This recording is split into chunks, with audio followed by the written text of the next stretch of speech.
आज हम बात कर रहे हैं माचा की। वो चमकीली हरी चाय जो आजकल हर जगह है। कैफे में देखो, सोशल मीडिया पर देखो, लगता है जैसे रातों रात ये ट्रेंड बन गया। बिल्कुल। हमारे पास सीबीसी न्यूज़ की एक बड़ी दिलचस्प रिपोर्ट है। ये इस चमक दमक के पीछे की कहानी बता रही है। कहानी है एक ग्लोबल कमी की और जापान का जो चाय उद्योग है उस पर बढ़ते दबाव की। तो भाई, ये सब हो क्यों रहा है और इसके मायने क्या हैं असल में? हाँ, ये समझना जरूरी है।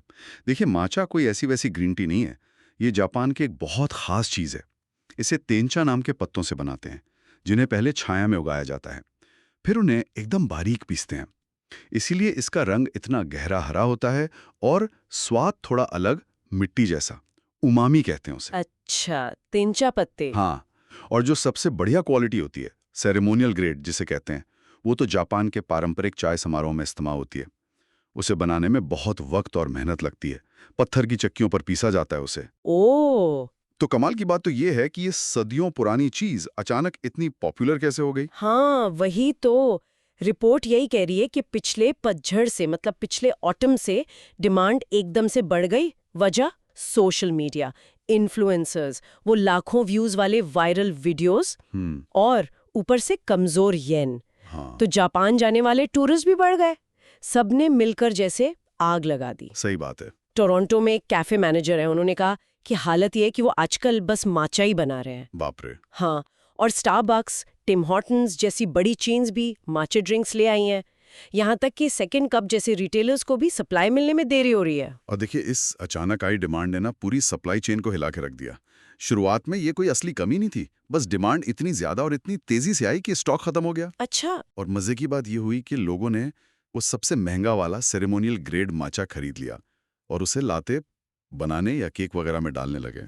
क्या सच में? हाँ, ये कुछ वैसा ही है जैसे कोई बहुत महंगी सिंगल मॉल्ट विस्की ले और उसमें कोक मिला दे। हाँ हाँ हाँ, सही कहा।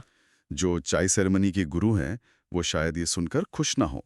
नतीजा ये हुआ कि इपडो टी, यामासान जैसे बड़े जापानी ब्रांड्स को माफी मांगनी पड़ी ग्राहकों से, बिक्री पर लिमिट लगानी पड़ी। ओह, यहाँ तक कि जो स्कूल जापान में चाय सेरेमनी सिखाते हैं, उन्हें भी अपने लिए माचा मिलने में दिक्कत आने लगी। तो ये तो हुई मांग की बात।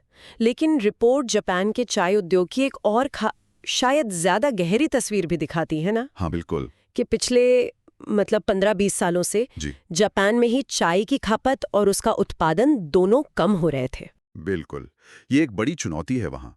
जो चाय किसान हैं, उनकी उम्र बढ़ रही है और जो नई पीढ़ी है, वो इस काम में ज़्यादा दिलचस्पी नहीं ले रही। उन्हें लगता है इसमें भविष्य नहीं है, हम्म। खासकर जब देश में ही लोग चाय कम पी रहे हों। लेकिन कहानी में एक ट्विस्ट भी है। एक्सपोर्ट्स का क्या? ऐसा लग रहा है कि दुनिया भर में जापानी चाय की मांग बढ़ रही है। हाँ, यही तो विरोधाभास है। घरेलू खपत कम हो रही है, लेकिन एक्सपोर्ट वो तेज़ी से बढ़ रहा है। अप्रैल 2025 में पिछले साल के उसी महीने के मुकाबले एक्सपोर्ट 85.7% ज़्यादा था। अरे वाह! अकेले कनाडा में ही 2015 से अब तक जापानी ग्रीन टी का इंपोर्ट 118% बढ़ा है। तो फिर दिक्कत कहाँ है?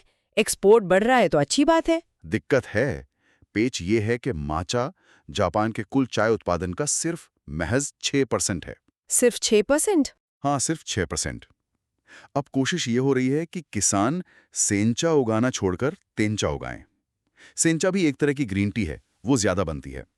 जापान का कृषि मंत्रालय भी यही कह रहा है। लेकिन ये बदलाव आसान नहीं है, क्यों आसान नहीं है? क्योंकि तेंचा उगाने के लिए अलग तकनीक चाहिए। छाया देनी पड़ती है पौधों को, फिर मशीनरी भी अलग और महंगी लगती है। नारा में कामेतानी टी कंपनी के जेसन इंग हैं। वो बताते हैं कि किसानों के पास, खासकर जो पुराने किसान हैं, उनके पास इतना पैसा नहीं है कि वो नई मशीनें खरीदें, और ये बहुत बड़ा निवेश है। समझ में आ रहा है। तो एक तरफ डिमांड आसमान पर है बिल्कुल। और दूसरी तरफ सप्लाई बढ़ाना टेढ़ी खीर है। तो इसका असर तो फिर सीधा हम पर पड़ रहा होगा, कैफे पर, पीने वालों पर। हाँ बिल्कुल। असर अब साफ दिखने लगा है। कैफेज को सप्लाई कम मिल रही है या लिमिट लगा दी गई है।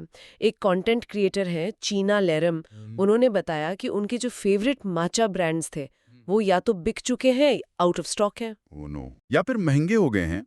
जो 30 ग्राम का टिन पहले $35 का आता था, वो अब करीब $50 का हो गया है। बाप रे, काफी फर्क है। हाँ, वो खुद भी सोच रही थी कि कहीं उनके वीडियोस ने भी तो ये कमी नहीं बढ़ा दी। और आम ग्राहक, उनका क्या रिएक्शन है? कुछ लोग हैं, जैसे डैनियल पिनेडा का जिक्र है रिपोर्ट में, वो कहती हैं कि माचा कॉफी से बेहतर है, मतलब एनर्जी मिलती है पर घबराहट नहीं होती। हाँ, ये बात तो है। लेकिन टॉमी टांगा जैसे ग्राहक भी हैं जिन्होंने जापान जाकर असली माचा का अनुभव किया है। वो कैफे में $5 से $7 की बढ़ती कीमतों को लेकर थोड़े चिंतित हैं। जाहिर है, $7 एक कप चाय के लिए तो ज्यादा लगता है। तो निचोड़ यही निकल रहा है, उपभोक्ताओं के लिए कीमतें बढ़ रही हैं और शायद बढ़ती रहेंगी। जैसा जेसनिंग ने कहा, इस जबरदस्त मांग के साथ उपभोक्ताओं के लिए ये बढ़ी हुई कीमतें पचाना मुश्किल होगा। ये साफ दिखाता है कि कैसे एक धीमी रफ्तार से बदलने वाली खेती की व्यवस्था और एक बिजली की तेजी से बढ़ती ग्लोबल डिमांड के बीच तालमेल नहीं बैठ पा रहा है। तो कुल मिलाकर कहानी ये है कि एक viral social media trend Japan की दशकों पुरानी खेती की हकीकतों और आर्थिक सच्चाइयों से टकरा रहा है। मांग आसमान पर पहुंची, सप्लाई कम पड़ गई और नतीजा कीमतें बढ़ गईं। बिल्कुल। और यहाँ एक बड़ा सवाल खड़ा होता है। हमें ये सोचना होगा कि माचा बनाना, खासकर वो अच्छी क्वालिटी वाला सेरेमोनियल ग्रेड, उसमें कितनी मेहनत, कितने संसाधन लगते हैं।